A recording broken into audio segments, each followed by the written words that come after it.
Hello, in this video I'm going to be showing you how to find and use the lock eSIM setting in Samsung Galaxy S25 Plus. Okay, so the first step of the operation would be opening up the settings on your phone.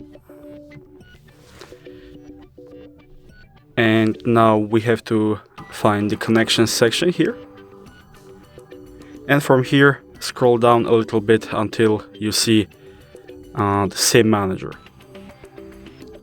Now in this section, find more SIM settings, and here we have found the lock eSIM settings, and here when you press on this setting you can adjust these three settings according to your preference.